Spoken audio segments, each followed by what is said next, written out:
Hi, sweetheart. We're going to read a Halloween book. It's The Great Pumpkin, Charlie Brown by Charles Schulz. See that little dog? His name is Snoopy. Charlie Brown was raking leaves. Lucy was holding a football, and Linus was inspecting the pumpkin patch. It could only mean one thing. Halloween was almost here.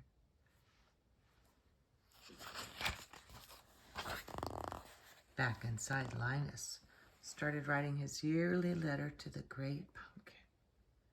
Dear Great Pumpkin, I'm looking forward to your arrival on Halloween night. I hope you will bring me lots of presents. Who are you writing to, Linus? Asked Charlie Brown. The Great Pumpkin, Linus replied.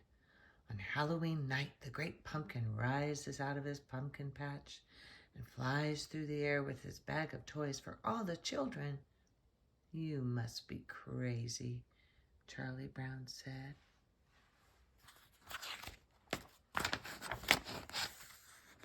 The rest of the Peanuts gang thought that Linus was crazy too.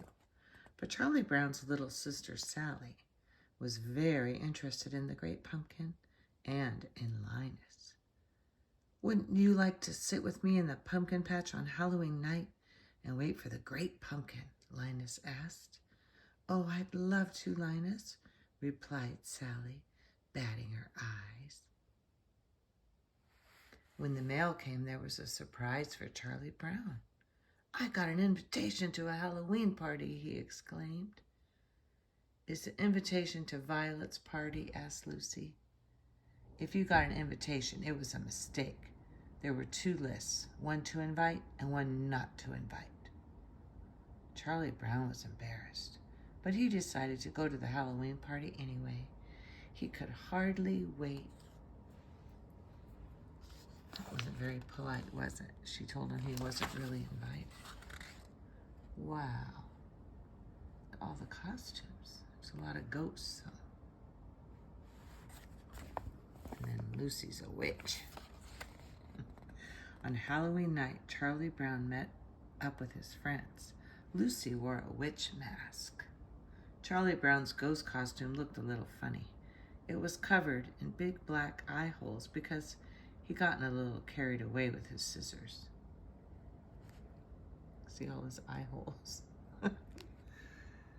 Just then Snoopy passed by wearing a long red scarf, goggles, and an aviator cap. It's the World War I flying ace, said Charlie Brown. Now I've heard everything, Lucy sighed. All right, everybody, let's go trick-or-treating and then to Violet's for the big party. But the World War I flying ace ignored her. He had to go on an important mission. There's a sticker. I think this is a sticker book. Somebody put stickers in it. Yep, there's another sticker.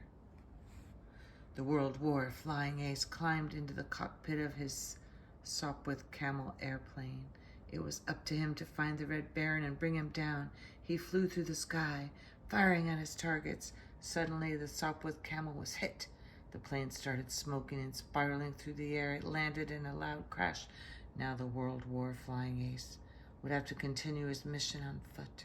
He crept through the French countryside, sinking through the bushes and wading through a lake.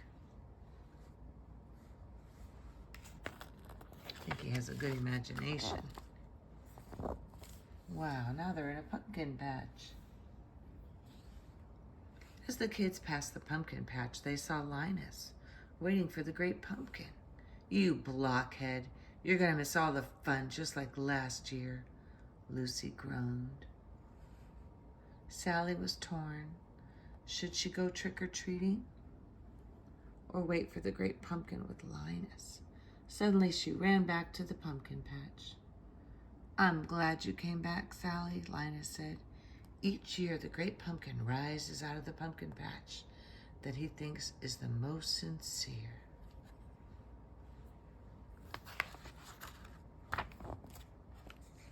At the first house they reached, everyone yelled, trick or treats, money or eats. Then they compared their haul. I got 5 pieces of candy, yelled Lucy. I got a chocolate bar, Violet cried. I got a quarter, Patty said happily. Charlie Brown peered into his bag. I got a rock. And that was what happened at every single house. While the rest of his friends got treats like candy bars, cookies, gum, and popcorn balls, Charlie Brown's bag filled up with rocks.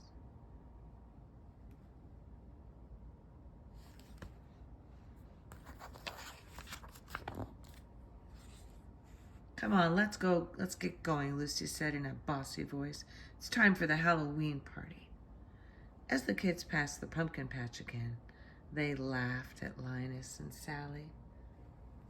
The great pumpkin will be here. Linus knows what he's talking about, hollered Sally. Then she turned to Linus. All right, where is he? He'll be here, Linus promised. I hope so, Sally replied grumpily. Just think of all the fun we're missing.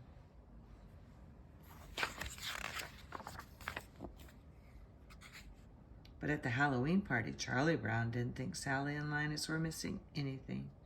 The other kids wanted him to model for their jack-o'-lantern, so they drew a big pumpkin face on the back of his head. Then the kids bobbed for apples, but when Lucy nabbed an apple, she was disgusted to find the World War I flying ace on the other side of it. My lips touch dog lips, she howled. Blah, blah. The World War I flying ace was insulted. He slunk out the door to continue his mission.